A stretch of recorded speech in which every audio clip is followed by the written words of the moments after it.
पाकिस्तान को missile technology दी, एटमी कुव्वत बनाया, हर शोबे की तरक्की में मुस्लिम लीग का किरदार है।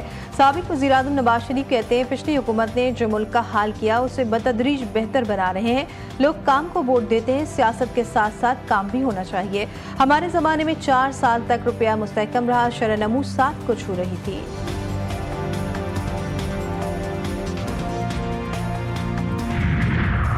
मार्के हक में कामयाबी, भारत का मकरू चेहरा सामने लाने की तगदो। बिलावल भुट्टो की सरबराही में 9 रुकनी वक्त की अमरीका यात्रा का आगाज। आज अहम मुलाकातें होंगी। अक़वाम मुत्तहिदा में चीन और रूस के मंदबीन से राब्ते, OIC सफ़ीरों के साथ बैठक होगी। और कराची में गर्मी की शिद्दत बरकरार, दर्जे हरारत में 1 से 2 डिग्री कमी मुतवक्के। ज़्यादा से ज़्यादा दर्जे हरारत 36 से 38 डिग्री सेंटीग्रेड के दरमियान रहेगा। महकमा मौसमियात के मुताबिक नमी का तनासुब ज़्यादा होने के बायस गर्मी की शिद्दत 40 डिग्री सेंटीग्रेड तक महसूस की जाएगी। कराची में एक बार फिर जमीन में लर्जिश, 24 घंटों में तीसरी बार ज़लज़ला आने से शहरी खौफ का शिकार। हैदराबाद की मसाजिद से आज़ान दी गई। मलिर, शाह फैसल कॉलोनी, कोरंगी और लांडी में 3.2 शिद्दत के ज़लज़ले 2 बार आए। पहले रात 1 बजे, फिर रात 1:30 बजे ज़लज़ले के झटके महसूस हुए। कई मकानात की दीवारों में दरारें पड़ गई। गहराई इंतहाई कम से 12 किलोमीटर होने से शिद्दत ज़्यादा महसूस हुई। ज़लज़ले का मरकज़ गडाफ टाउन में था।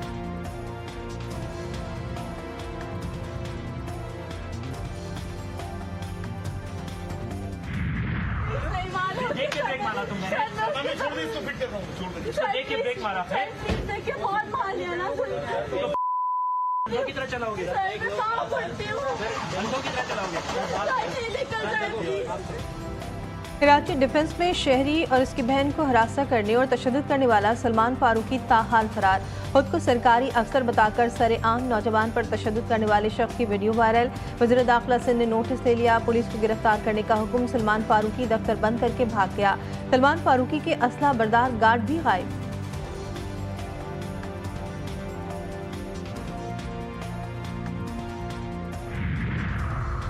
कराची किमाड़ी के करीब फायरिंग से शहरी जाबाग, शहरी मुबैना तौर पर कस्टम एहलकारों की फायरिंग से मारा गया। अहल खाना का इल्ज़ाम एहसान नामी शहरी की गाड़ी में खुश्क लूट था। चेकिंग के दौरान मुबैना तौर पर एक एहलकार तैश में आ गया और गोली मार दी। अहल खाना का मैयत के हमरा नेटी जेटी पुल पर एहतजाज, सुबह सवेरे ट्रैफिक मअतल। पाक तुर्क इंटेलिजेंस एजेंसीज की पाक अफगान बॉर्डर पर मुश्तरका कार्रवाई। दाइश के इंतहाई मतलूब दहशतगर्द अबू यासिर उतरी को गिरफ्तार कर लिया गया। सिक्योरिटी ज़राए के मुताबिक मुलजिम दहशतगर्दी की मुतादिद कार्रवाइयों का मास्टरमाइंड समझा जाता है। गिरफ्तारी से न सिर्फ तुर्किया बल्कि खित्ते में दाइश के नेटवर्क को बड़ा धचका पहुंचा है।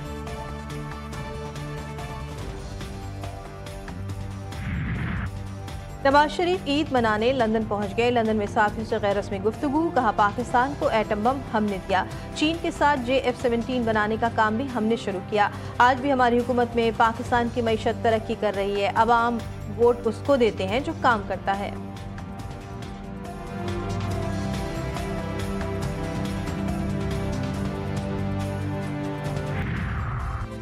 सियालकोट का मैदान फिर मुस्लिम लीग नून के नाम। हल्का PB52 संबड़ियाल में ज़िमनी इलेक्शन। वोटों की गिनती का अमल मुकम्मल।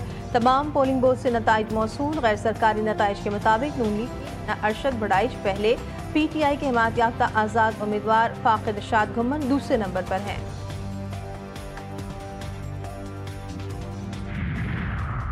पीपल्स पार्टी का ज़िमनी इंतखाब में नून लीग पर धांधली का इल्ज़ाम। पीपल्स पार्टी पंजाब के सेक्रेटरी जनरल हसन मुर्तज़ा का सियालकोट में मीडिया से गुफ्तगू में कहना था कि मुस्लिम नून के पास कोई एजेंडा है और ना ही कोई हिकमत अमली।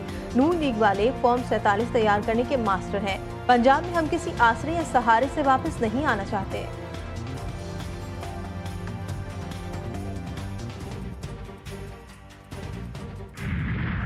पोलिंग स्टेशंस पे ये गुंडागर्दी और धांधली हुई है। हर जगह पे हमारे पोलिंग एजेंट्स को संबड़ियाल में निकाला गया है। पोलिंग स्टेशन से ठप्पे लगाए गए हैं, बैलेट स्टफिंग की गई है, लोगों को पोलिंग स्टेशन से बाहर निकाल के उन पे तशद्दुद किया गया है, लोगों के सर फटे हैं, लोग जख्मी हैं। संबड़ियाल का इलेक्शन तो हम जीत चुके हैं, अब तो सिर्फ गिनती होनी है और उस गिनती में इलेक्शन हराने के लिए पूरा दिन तुम लोगों ने ये बदमाशी की है। तहरीक इंसाफ का कारकुनों पर तशद्दुद का इल्जाम। मरकजी सेक्रेटरी इत्तला शेख वकास अकरम कहते हैं सियालकोट ज़िमनी इलेक्शन में लीगी कारकुनों ने पोलिंग स्टेशन पर गुंडागर्दी की। हर पोलिंग स्टेशन से हमारे लोगों को बाहर निकाल दिया गया। ये सीट 8 फरवरी को भी जीती थी और आज भी बरतरी है। आलिया हमजा का कहना है कि चोर चोरी से जाए पर सीना जोरी से ना जाए। ये कौन सी जमहूरियत है। आरओ ऑफिस को कंटेनर लगाकर सील कर दिया गया।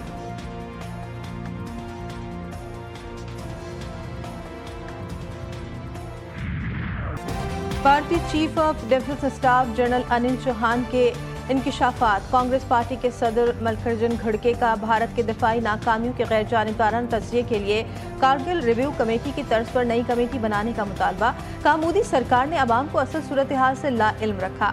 पार्लियामेंट का हंगामी इजलास बुलाकर ऑपरेशन सिंदूर के हवाले से सच बताया जाए। कांग्रेस के सदर ने ऑपरेशन सिंदूर पर भी सवालात उठा दिए। भारतीय अवाम भी मोदी सरकार की नफरत की सियासत के खिलाफ यकजबान। ऑपरेशन सिंदूर सियासी ड्रामा करार। अवाम मोदी की नफरत की सियासत से बेजार।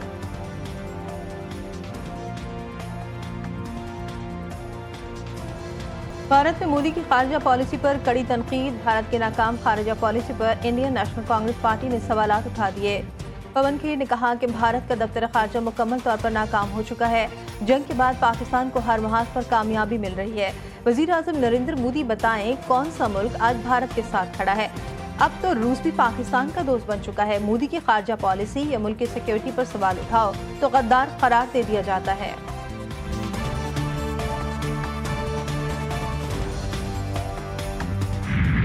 भारतीय दिफाई और सिफारती नाकामियां। कांग्रेस लीडर उत्तम कुमार ने मोदी सरकार का चेहरा बेनकाब कर दिया। सिफारती कमजोरियों और गैर शफाफ पॉलिसीज को आड़े हाथों लिया। बोले भारतीय राफेल तैयारे ऑपरेशन सिंदूर में मार गिराए गए। Chief of defence staff general Anil Chauhan ने भी राफेल तैयारों के गिरने की तस्दीक की। उत्तम कुमार ने मोदी को झूठा कहते हुए मुतालबा किया कि हुकूमत सच्चाई छुपाना बंद करे। सवाल किया जब अमरीकी सदर ट्रंप ने जंगबंदी का ऐलान किया तो भारत के डीजीएमओ को क्यों खामोश रखा गया।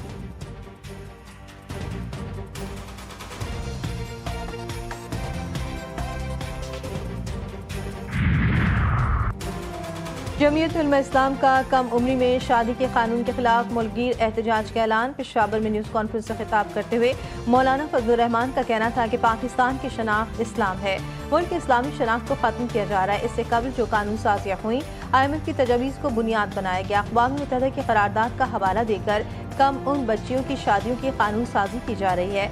इस्लामी नजरियाती काउंसिल कम उम्र शादी के कानून को मुस्तरद कर चुकी है।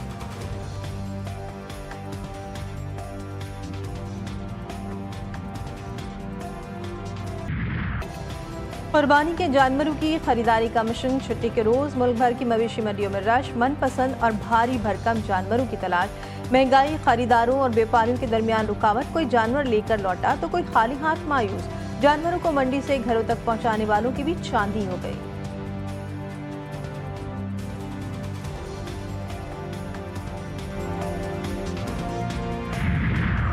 कदावर, भारी भरकम बैल, खूबसूरत बकरे, ऊंचे कोहान वाले ऊंट शहरियों की तवज्जो का मरकज। मुजफ्फरगढ़ में मजनू और बबलू की धूम। ब्लैक हॉक नामी ऊंट के भी चर्चे। कसूर के मवेशी मंडी में सहरा के जहाज लैंड कर गए। खूबसूरत नक्शो निगार वाले सहराई ऊंट अवाम की तवज्जो का मरकज।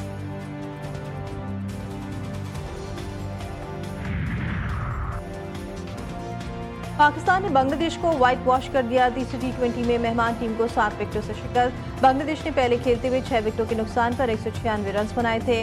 परवेज हुसैन ने सेंचुरी स्कोर की। तजीद हसन ने 42 रन बनाए। हसन अली और अब्बास आफरीदी ने 2-2 खिलाड़ियों को आउट किया। कौमी टीम ने हदफ 3 विकेटों के नुकसान पर 18वें ओवर में पूरा कर लिया। मोहम्मद हारिस की शानदार सेंचुरी। 107 रन बनाकर नाकाबिल शिकस्त रहे। साइम अयूब 45, हसन नवाज 26 रन बनाकर आउट हुए।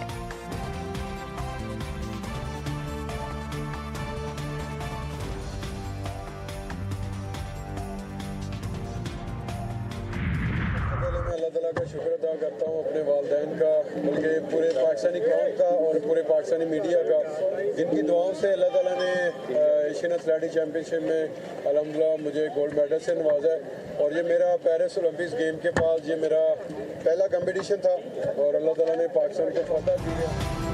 कौमी हीरो ओलंपियन अरशद नदीम वतन वापस पहुंच गए। लाहौर एयरपोर्ट पर अहल खाना, स्पोर्ट्स बोर्ड हुक्काम और दीगर ने इस्तकबाल किया। अरशद नदीम ने एशियन एथलेटिक्स चैंपियनशिप में गोल्ड मेडल अपने नाम किया था। मीडिया से गुफ्तगू में अरशद नदीम का कहना था कि कामयाबी पर अल्लाह ताला का जितना भी शुक्र अदा करूं कम है। कौम की दुआओं से कामयाबी मिली। एशियन चैंपियनशिप में 50 साल बाद पाकिस्तान को गोल्ड मेडल मिला है। वर्ल्ड एथलेटिक्स चैंपियनशिप की तैयारी कर रहे हैं। अरशद नदीम के वालिद ने कहा, बेटे को बेहतरीन सहूलियात दी गई। वज़ीर आला पंजाब के शुक्रगुजार हैं।